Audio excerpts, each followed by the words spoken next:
What's happening, everybody? Welcome to Barnabas Brushes. My name is Patrick. I play the character of Barnabas Quint on the Soul Severed campaign, or I did until his sad hiatus as he went back home to pursue uh, some redemption for himself, maybe some justice for himself.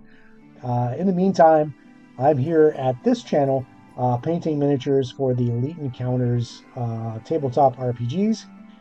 Yes, I'm still Barnabas at heart, I suppose.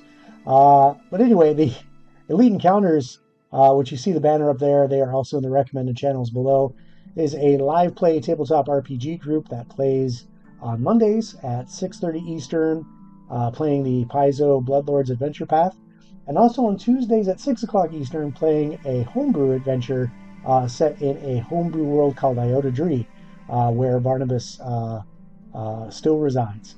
Um, oh, thanks. Oh, hmm. You guys are making me blush. Uh, Hard to tell on this amazing camera I got here in my laptop. But anyway, Barnabas was a lot of fun to play, and he may make some comeback appearances. You never know. But in the meantime, what we're doing here, like I said, is painting some miniatures for those encounters. Elite Encounters is a old school immersive storytelling role-playing game group. We do live play, but we're a little bit different from most of the live plays you see out there, where most people will play in virtual tabletops. They're maybe in their own homes, on their computers, dialed into a Zoom call or some other virtual tabletop kind of or communication software. And at Elite Encounters, we like to play old school, where we all gather up in the same room in someone's basement, just like in the old days. We gather around some tables.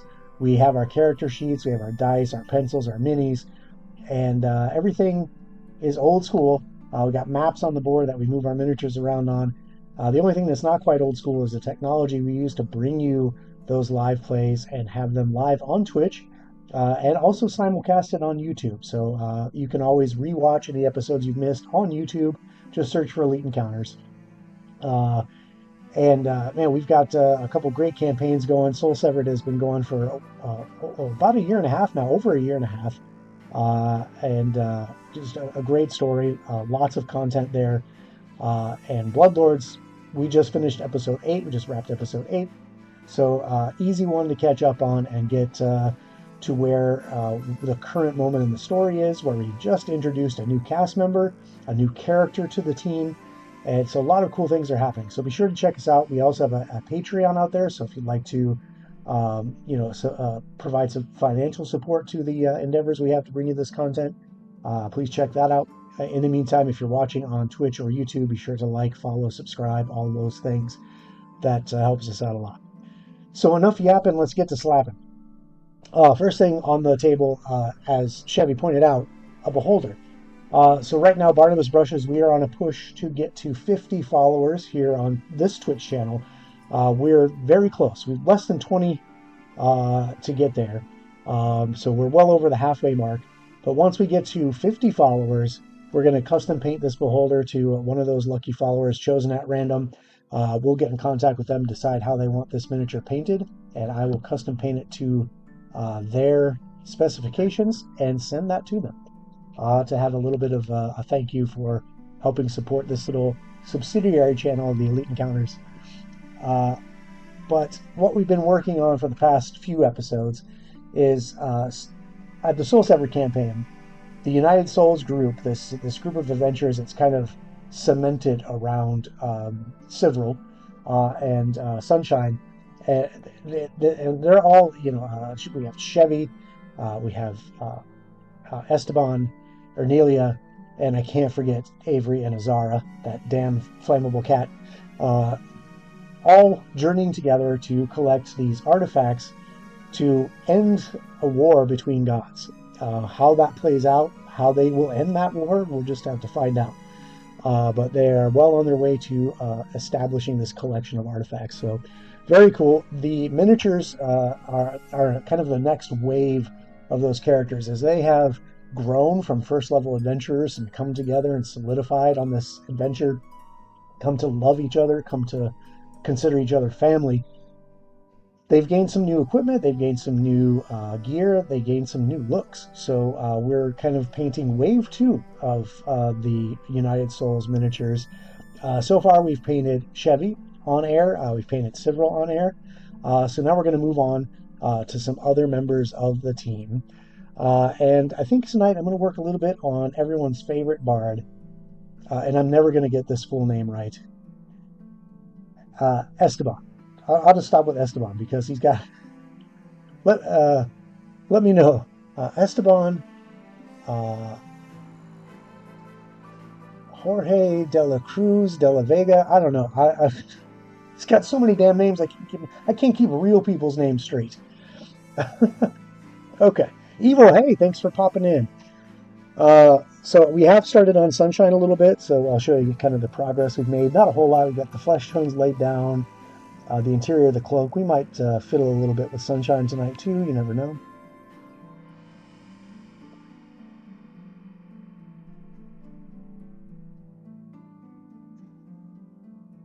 But with Esteban, his model has been printed in multiple pieces.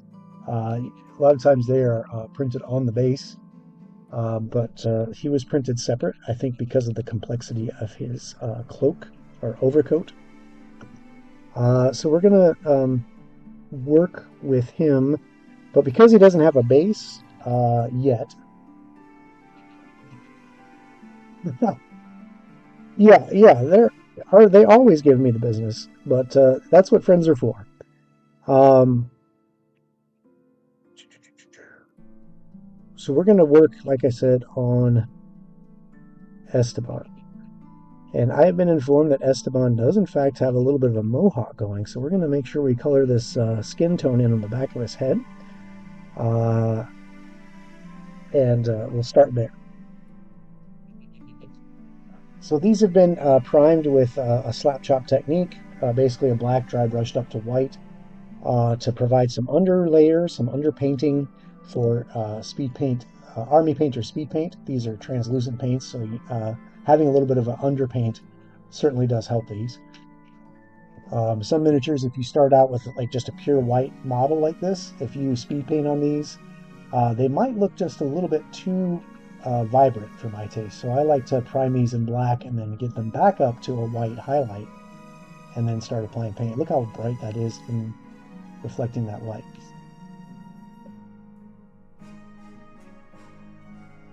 Obviously some of the details are lost, but when you get this slap chop on there, those details pop out.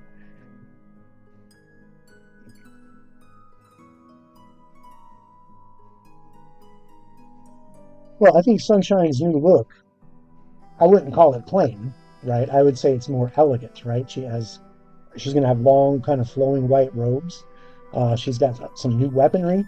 She no longer focuses on crossbow and frying pan, I guess. Maybe she'll rely on those as backup weapons, but she has something far more powerful at her disposal.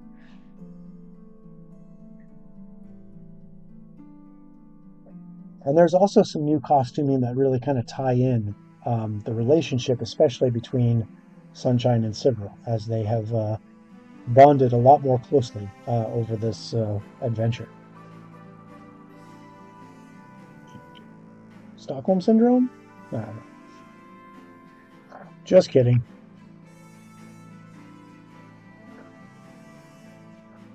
No one is anyone's hostage. All right, so we're just going to get this back of Esteban's head here. It's going to be shadowed in by his hat, but it is going to be kind of flesh toned.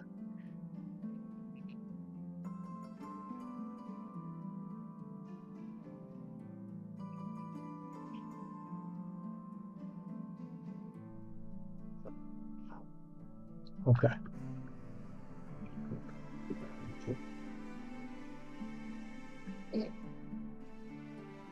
And I've gotten plenty of reference pictures for Esteban, so we're going to work with those. Overwatch has informed me of his color scheme that he would like for this particular model, so we're going to stick to that as true as possible with the speed paints. So I'll be flipping through some of those pictures just to make sure I'm getting those as close to right as possible.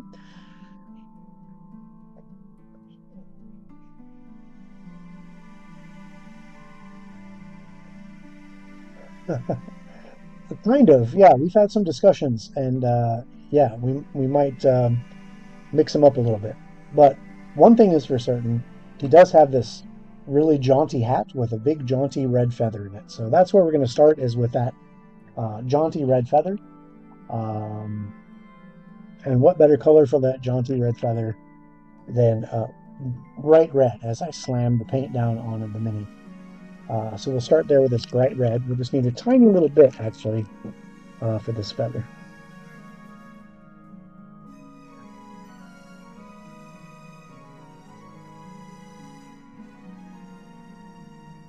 Bow tie beige. Yeah, that we'll make him drab. Nothing better than a drab bard, right? Okay, again, because we've done this slap chop underpainting, as this speed paint kind of rolls over the texture of this feather, it'll fill in those darker parts with heavier pigment and create those shadows. Lighter pigment will stay on top and create this highlight as it dries down. Really easy painting solution for people who are painting, big armies. If they're playing like a skirmish type game, like Warhammer, like shoot, I gotta get that little piece of flash off of there. Um, some of your other skirmish games out there, like War Machine by Private, or it was Privateer Press, now it's Steamforge Games. Hard to keep up.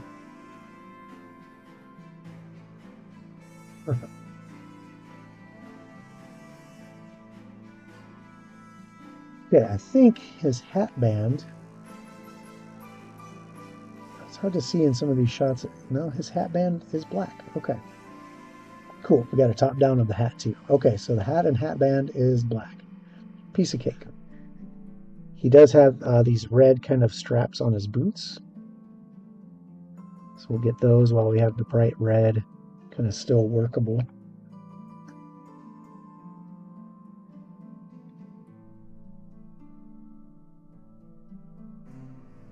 But these Army Painter speed paints are such a great solution if you have a ton of miniatures you have to paint at any given time, especially if they're several uniform in color, like Army units.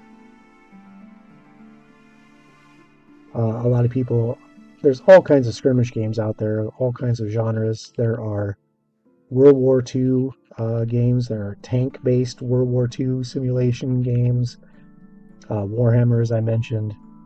Star Wars has a miniature skirmish game now.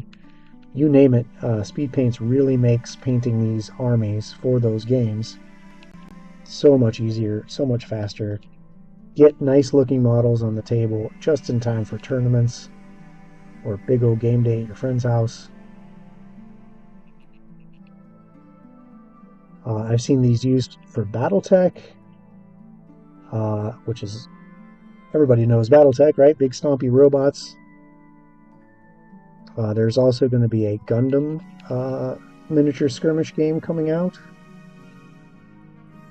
There is a small game company out of Texas called Talon Games that produces a big stompy robot game called CAV, C-A-V, Combat Assault Vehicle. And my sons and I love playing that one. Right. Got those jaunty red bootstraps.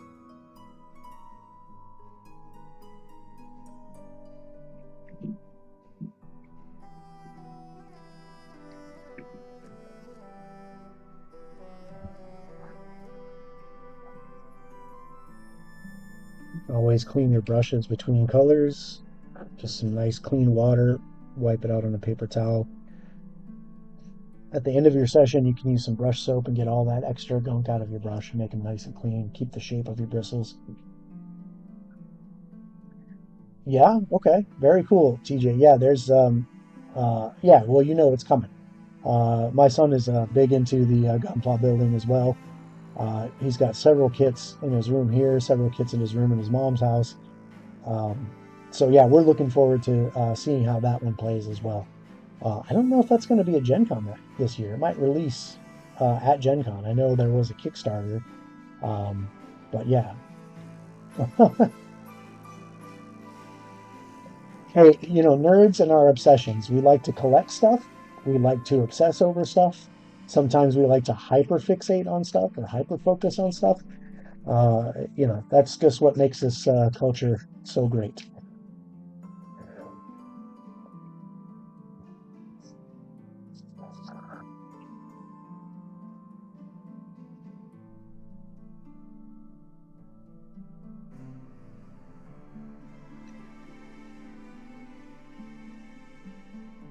And I think that's why it's also really taken off as a genre, right? Like uh, just fantasy RPGs. I mean, back when I was a kid, D&D was just starting to kind of become a thing in the early 80s. And, it was fairly popular, but it was only certain kids that played it, or certain teachers that played with the kids, or taught the kids how to play. Um, but it has grown in such huge popularity now that I think just about anybody you talk to and ask them if they've even heard of Dungeons and Dragons, in some sense or another, they have. And I think that I've seen kind of a renaissance of nerd culture, not just around Dungeons and Dragons, but around collectibles, things like the popularity of Harry Potter, etc., etc. I can go on and on, but it really has become a big part of our culture.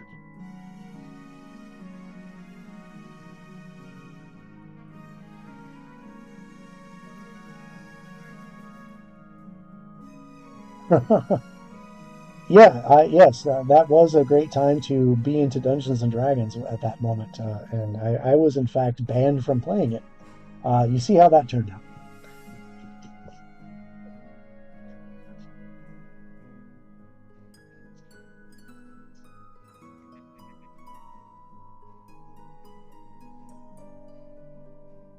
I loved it so much that while my parents were not keen on me playing Dungeons and Dragons, I could invent my own fantasy role playing games to play with my friends, and that was okay. I don't know what the difference was.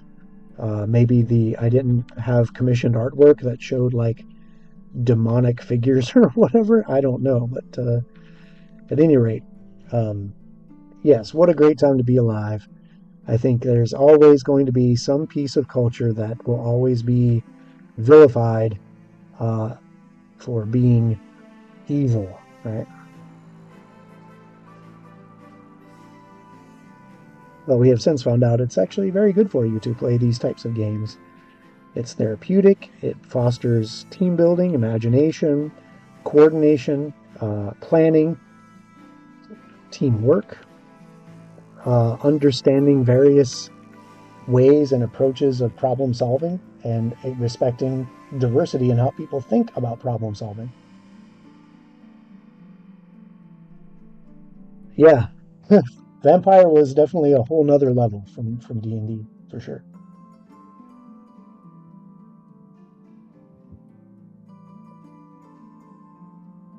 All right, so we've got these black pants.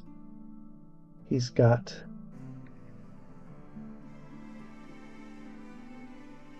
Oh, he has colored his model to have black gloves. I'm going to have to take a look at how I do that. Actually, those look like they match his boots.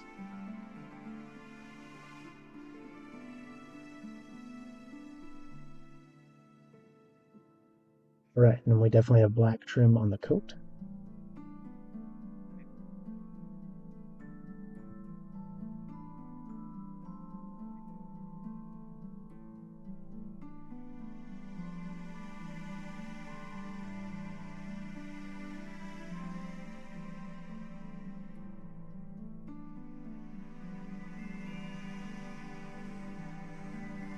Yeah, it's kind of funny now because I'll talk to my mom and explain to her like even at my age I'm like, hey, I've been very busy Monday because I was getting ready to live play stream on YouTube and Twitch playing Dungeons and Dragons.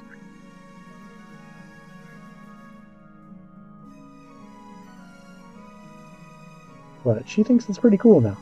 Like, I think it's not the 80s anymore.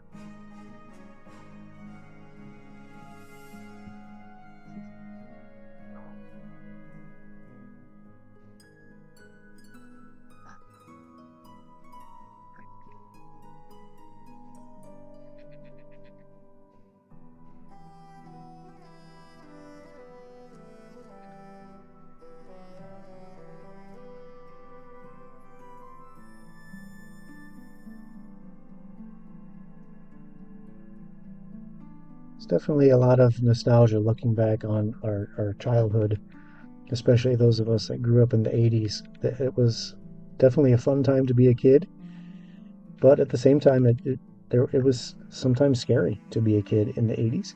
Um,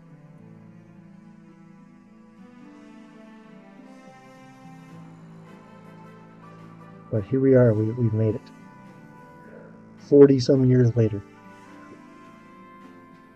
All right, that's enough of that evil. We're starting to age ourselves.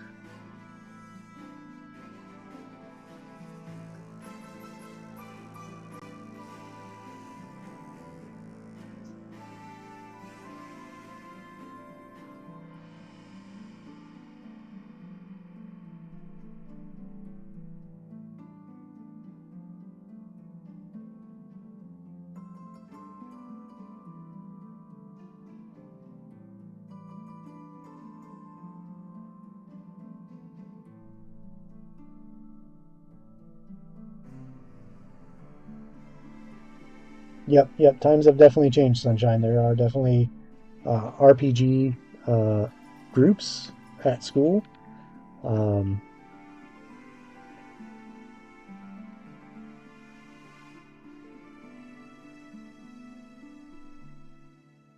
they, there's even been memes about, what being a dungeon master you could put on your resume because of the skills it develops.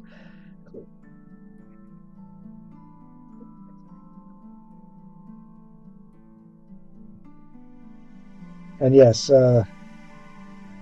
being a kid in the 80s, that first generation of the latchkey kids, right? We definitely learned how to take care of ourselves.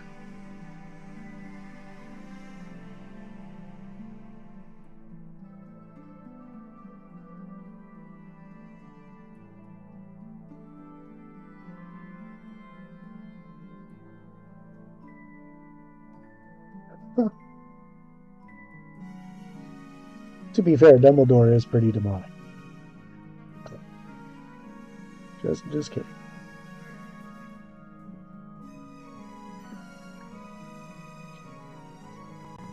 Let's freshen up this black.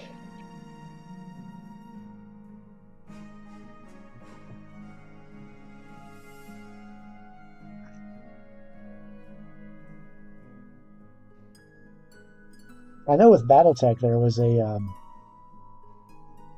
was like an RPG that was more like character based, right? So there was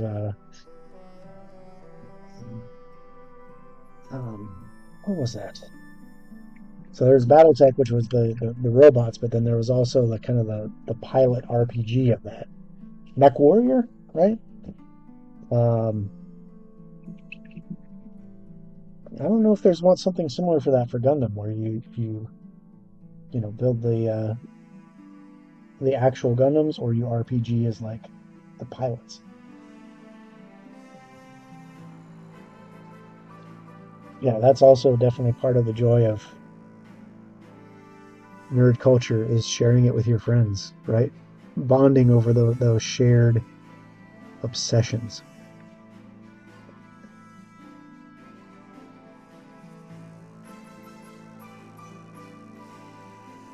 It's kind of a weird thing with human nature is, you want to be unique and original in your personality and like things that maybe make you different, but then you also seek out people who like those same things that made you different so that you can have that bonding experience over that obsession or interest. Very interesting kind of dynamic of human behavior. Like the goth kids on South Park. Oh boy.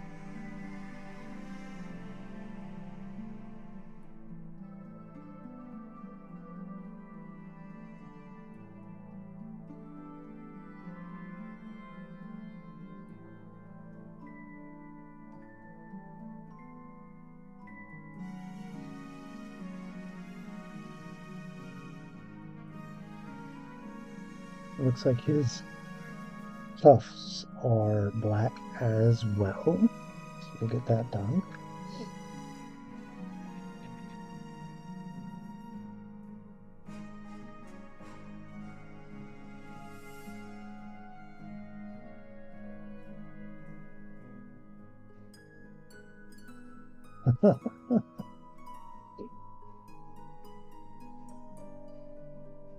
Oh man, LAN parties. Yes. I miss those too.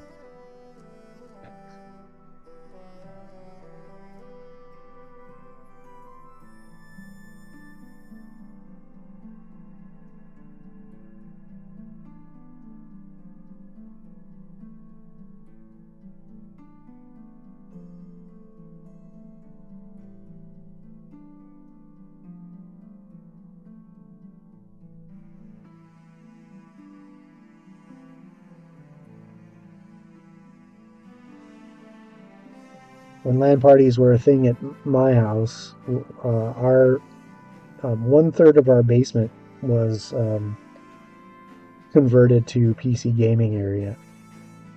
Um, so I lived with two other guys. We had all three of our gaming PCs in that basement, uh, all all connected together on the LAN. We paid for a business uh, DSL connection, so we had the best speed that we can get in a residential home, and we would have two or three or sometimes four other dudes come over and set up a table uh, right in the middle of us, and we would have um, Counter Strike or Diablo 2 LAN parties and just play for hours.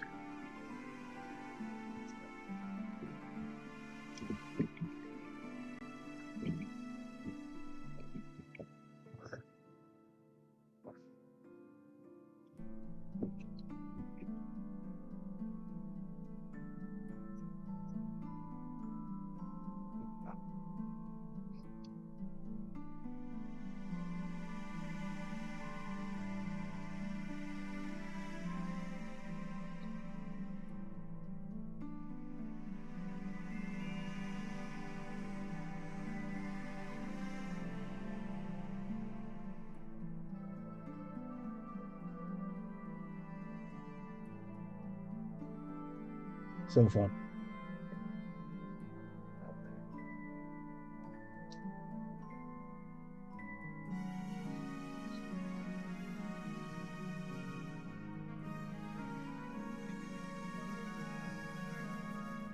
Okay, so Esteban's beard and hair look like they are kind of a mid-brown.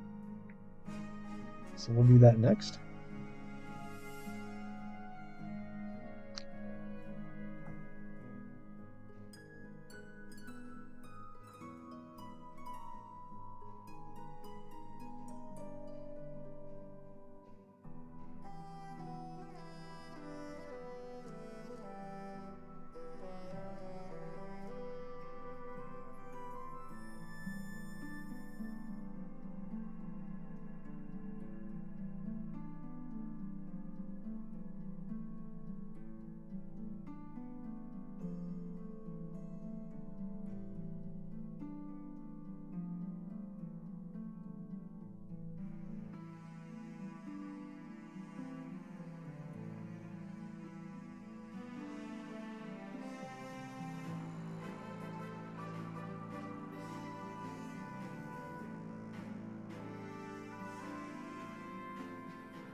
Right.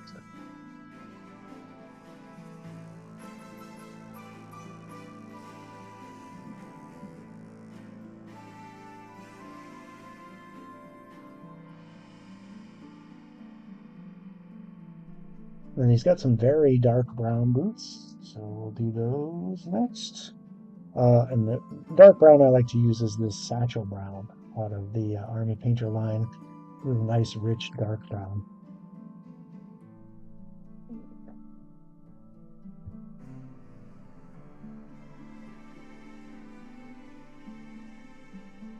Oh, I think I missed something in the chat.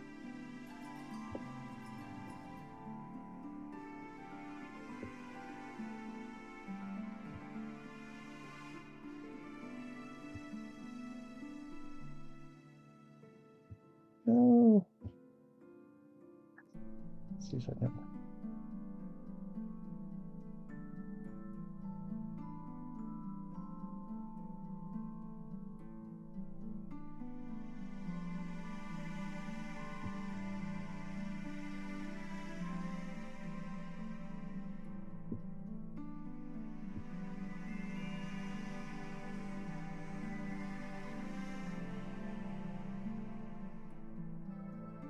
Huh. Okay. Oh, you're asking if I was the guy taped to the ceiling? No, no, we weren't. We weren't that crazy. At least I wasn't.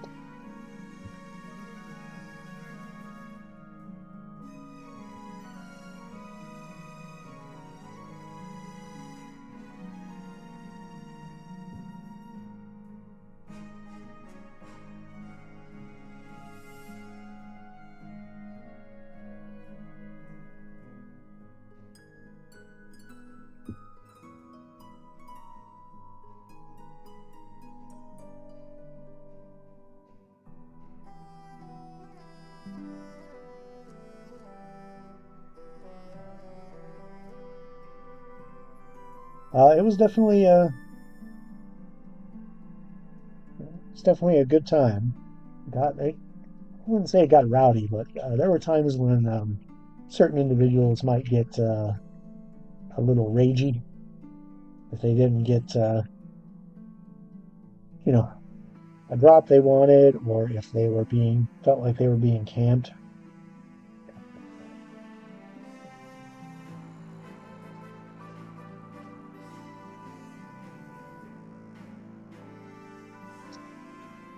All right, this paint is clogged. So my original pokey tool is at the cleaners, meaning it's soaking in a chemical solution right now. So we'll use the old-fashioned paperclip pokey tool. Hi, Pilgrim. Thanks for popping in.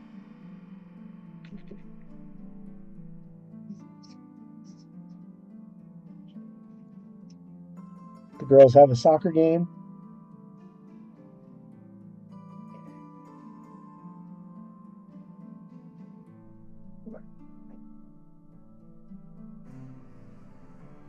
I'm going to save that out because we're going to do the boots and then also gloves.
I knocked out some yard work before the stream, and now my face it feels like it's covered with bits of plant.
Very talented bard, Esteban, being able to play his ukulele and guitar with gloved fingers.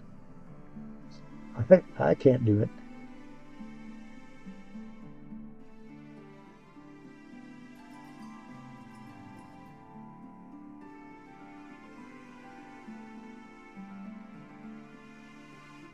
Okay. Let's take a look at... All right. So his undershirt is a nice blue with a little bit of purple underneath. So I'm going to try and get this little touch of purple. Be true to his vision here.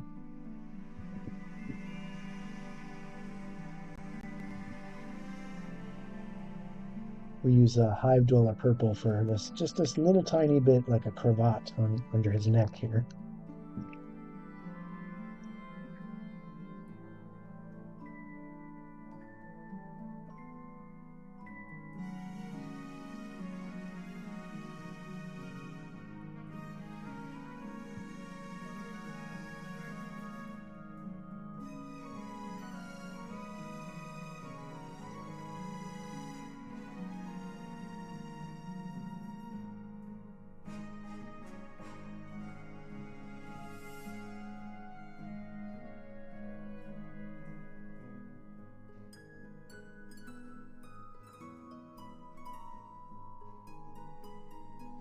Okay.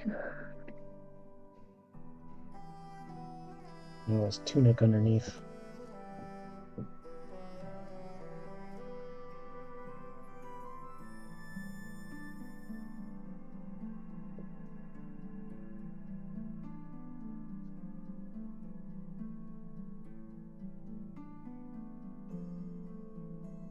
It's an interesting kind of blue, and for that we're going to use Lizard Folk Cyan from the 2.0 Speed Paint line. This is a really cool kind of turquoisey blue.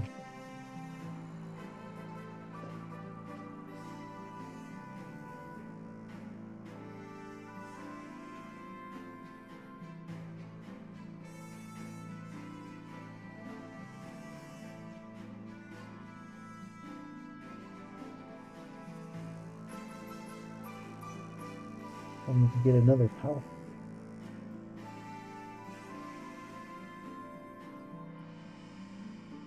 Cool thing about speed paints, I don't think I've done this on air, is this is a palette I used a couple days ago. And it looks like there's just wet paint in the bottom of my palette here, but I need some clean wells to paint in. So I can just scrape this right out of the palette.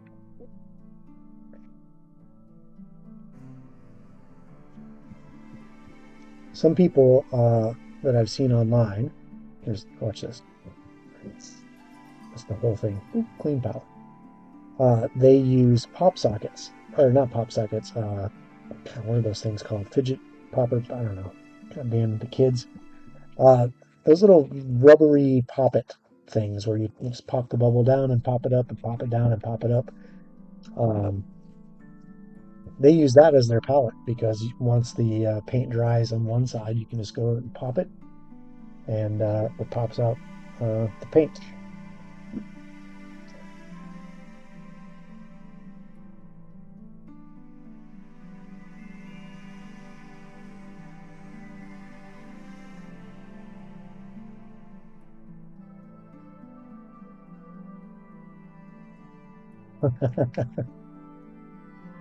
Were you happy with how he turned out? Did you see the close up on the coffee cup?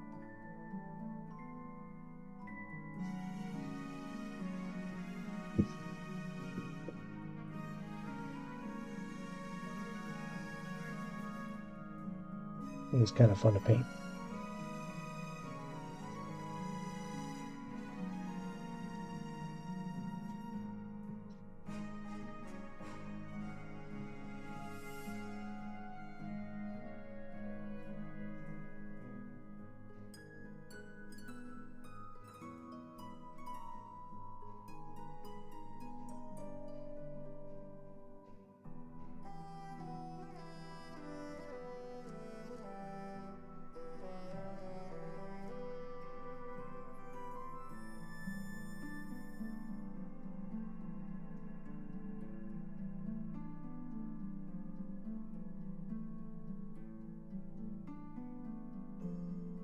He does have this belt hanging down here. We don't want to paint over the belt. Just the tunic.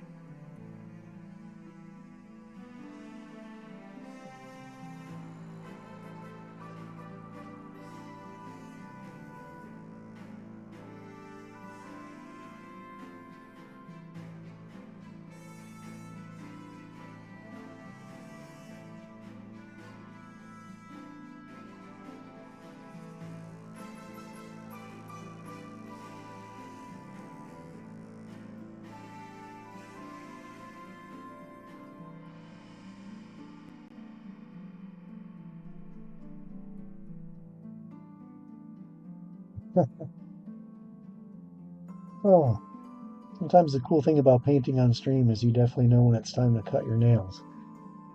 Okay.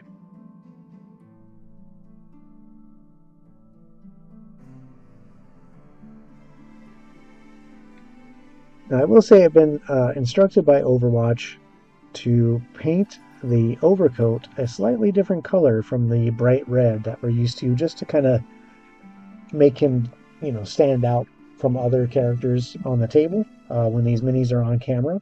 And that makes sense. If people looking on camera, they're going to want to be able to tell the difference between Several Sunshine, Esteban, Chevy, Ernelia, Avery, and I don't know what the 12, 13 cats you guys have now. How many is it now?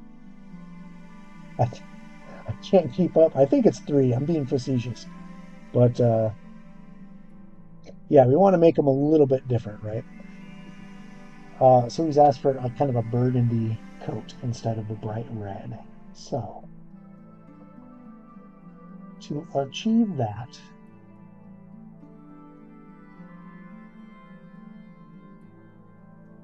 I'm not sure that's the color I want to use.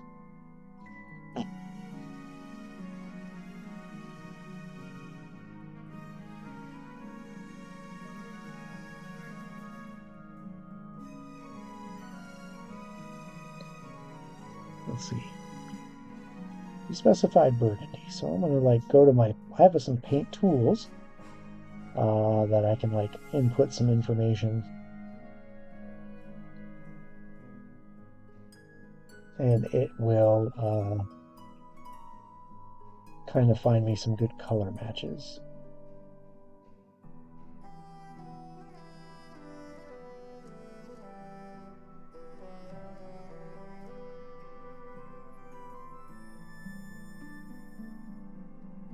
Okay.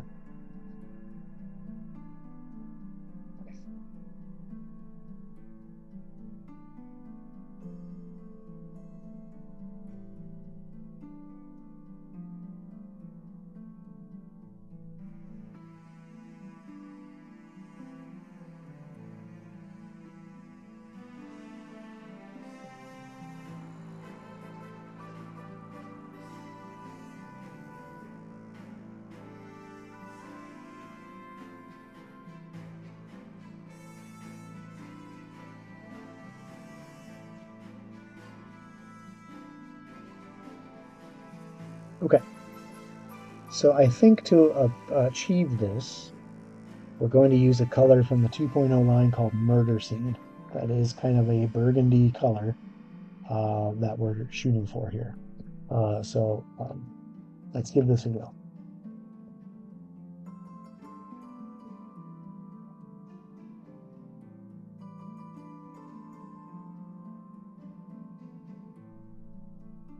Okay, and again, we're kind of plugged up here, so we're going to get out our ad hoc pokey tool, which is really just a paper clip.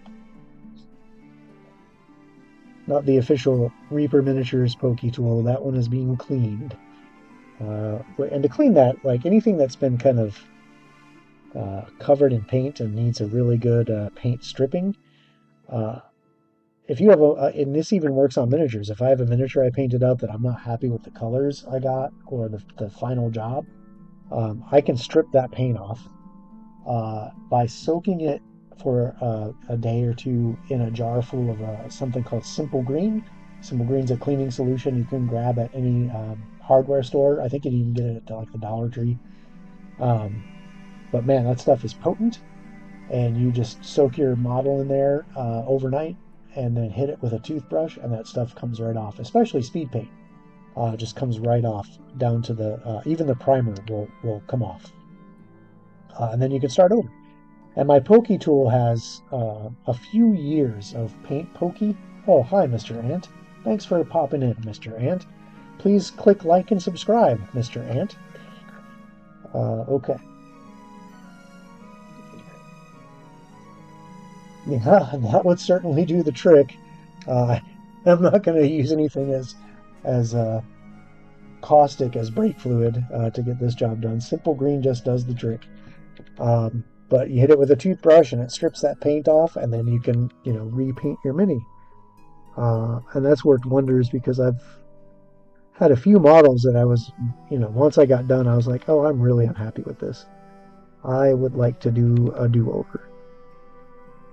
And, instead of painting over it and losing some of those fine details, I would strip it back down and reprime it and start over. Well, you can certainly paint over your paint job, but ultimately you'll lose some of the detail of the sculpt the more layers of paint you've got on your model. So that's just one little trick I've learned. The internet is such a wonderful tool. How did people learn these things before the advent of the internet and YouTube especially? Like, I'm sure there were many painting guides and magazines and clubs and stuff. I'm sure White Dwarf had articles about how to strip your models and try again with a bad paint job, right?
Okay, so that is now his burgundy overcoat.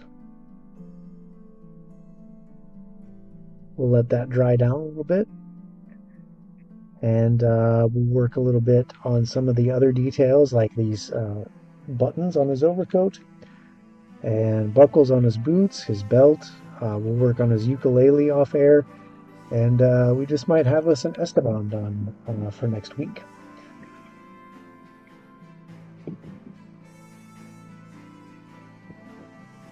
Because I do love painting minis. I don't just do it during Barnabas brushes. Anytime I get an hour or two of spare time to sit down and not keeping up with the yard work. Oh my gosh, love spring, but man, the yard work is a nightmare. At any rate, I want to thank everyone for tuning in this evening. Be sure to check out Friday on YouTube when Critical Knowledge drops. We've got some more lore check coming up for. I'm sorry, I missed some chat. But anyway, we've got a couple minutes left, so be sure to check out that Critical Knowledge on Friday. When that drops, it's going to be a lore check. I think we're going to start talking about the largest city on Galarian, and we'll see some more about that. And then we'll be back Monday on the Elite Encounters channel. Again, that's the logo up there if you're not familiar. Be sure to check the recommended channels on my homepage for the link to Elite Encounters to catch those live streams of Pathfinder 2nd Edition on Monday. We're playing the Bloodlords Adventure Path. They are currently exploring a defunct bank, a bank that has been stripped of all of its funds and deposits, and the vaults are empty, or are they? As they explore this bank and find more clues as to the machinations of the three-fingered hand and Kepgeda. And then on Tuesday, we'll be back at 6 o'clock Eastern on that same Elite Encounters channel for more Soul Severed campaign, as that United Souls group continues their quest for those artifacts that they need to end the war between deities. I mean, you don't get much more powerful than that, right? Like messing in the affairs of the gods. But we'll be there on Tuesday at 6 o'clock Eastern. We might have a return of Argun the Annihilator. He is kind of keeping on top of the crockery at Bloodstone Manor. But yeah, we'll have those fun NPCs pop in from time to time just to hang out. It was a big hit for you, huh, Jinx? The Argun the Annihilator. Yeah. In the meantime, thanks, Evil, and thanks everyone for tuning in. Have a good rest of the week. Have a great weekend. Happy Mother's Day to those out there that will be celebrating Mother's Day. And we'll see you next week on Elite Encounters, whether you're watching Bloodlords or Soul Severed or back here on Barnabas Brushes, or those Critical Knowledge drops, or hell, why not all four, right? Keep supporting the content we're creating by liking, subscribing on YouTube, following on Twitch. If you can, check out the Patreon. I talk about it till I'm blue in the face, but every little bit helps us to continue to bring this content to you. And if you're supporting us on Patreon, not only will you get physical rewards like vinyl stickers, t-shirts, hoodies, you also get access to private Discord channels where you can hang out with cast and crew and kind of get some behind-the-scenes chit-chats with us.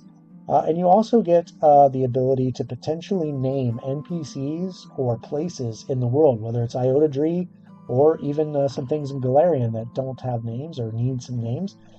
You can help us with that if you are participating at that on those Patreons at those specific subscription tiers. So in the meantime, catch you guys next week. Have a good weekend. Happy Mother's Day. Good evening.